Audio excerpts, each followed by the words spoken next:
Comment est protégé Kim Jong-un? Il est considéré comme un demi-dieu dans son pays. À la tête de la Corée du Nord depuis 2011, Kim Jong-un est l'un des dictateurs les plus sanguinaires encore en exercice. Jugé paranoïaque par les services de sécurité sud-coréens, il est l'un des dirigeants les plus mystérieux et inaccessibles, tant les mesures de protection déployées autour de lui sont extrêmes. Comme ici, où 12 gardes du corps courent autour de la voiture du dictateur sur une centaine de mètres lors d'un sommet historique entre la Corée du Nord et la Corée du Sud en 2018. Ce bouclier humain lui aurait été inspiré par le film américain Dans la ligne de mire, où Clint Eastwood doit protéger le président Kennedy. Au total, Kim Jong-un serait protégé par une centaine de gardes du corps. Et avant d'espérer pouvoir, un jour, protéger leur leader suprême, ils doivent réussir un processus de sélection extrêmement strict.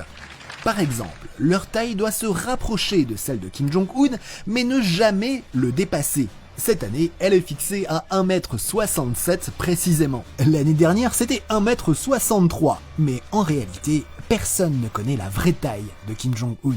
Ils sont également soumis à une enquête approfondie sur leur passé, leur famille, en remontant sur plusieurs générations. Une fois choisis, ils suivent le même entraînement que les forces spéciales de l'armée. Au menu, exercices physiques rigoureux, formation aux armes de poing, aux arts martiaux et aux techniques d'évasion. Mais le plus important, ils doivent totalement idolâtrer Kim Jong-un et être prêts à mourir pour lui. En plus de ce premier cercle de protection, Kim Jong-un peut compter sur le commandement de la garde, une unité militaire d'environ 100 000 personnes chargée de sécuriser les lieux lors de ses déplacements. Une protection telle que, selon un ancien membre de la garde rapprochée du pouvoir, c'est l'un des boucliers les plus protecteurs du monde, au travers duquel pas même une fourmi ne pourrait passer. Et pour se déplacer, le leader suprême voit les choses en grand.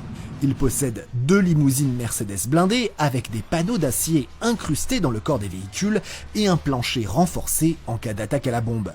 Mais le moyen de transport préféré du dictateur reste le train, une tradition familiale inaugurée par son grand-père, Kim Il-sung. Des trains bien entendu blindés et si lourds que leur vitesse ne peut dépasser les 60 km/h. À chaque déplacement, 3 trains sont utilisés. Un premier pour ouvrir la route avec une centaine d'agents de sécurité pour vérifier les infrastructures, un deuxième où se trouverait le leader nord-coréen et ses accompagnants, et un troisième avec le surplus d'hommes et de bagages. Le convoi embarquerait même des petits véhicules blindés et un hélicoptère pour évacuer Kim Jong-un en cas d'urgence. Bon, vous l'aurez compris, rien n'est laissé au hasard. Et ça jusque dans l'intimité la plus stricte du dictateur, puisque en voyage, il n'utilise que ses propres toilettes mobiles, pour éviter que ses ennemis récupèrent ses déjections et puissent connaître son état de santé. Et un exemplaire de ces toilettes serait même installé dans l'une de ses voitures. Bon, mais revenons à des choses un peu plus sérieuses. Car la vigilance ou la paranoïa du leader nord-coréen s'étend également à ses lieux de résidence. Il possède de nombreuses propriétés, entre lesquelles il navigue constamment afin de brouiller les pistes sur l'endroit précis où il se trouve. La plus connue est celle de Ryong-song, au nord-est de Pyongyang. C'est la résidence principale des dirigeants nord-coréens. Et la propriété est protégée par une clôture électrique, des champs de mines, des checkpoints et des soldats lourdement armés. Ces installations en surface sont complétées par des structures souterraines, anti-atomiques, comme un quartier de commandement militaire, des tunnels et même une gare qui lui permettrait d'accéder à ses autres résidences.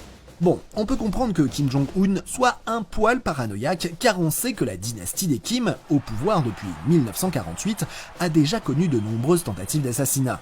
En Corée du Sud, une unité spéciale a même été créée pour tuer Kim Jong-un en cas de conflit.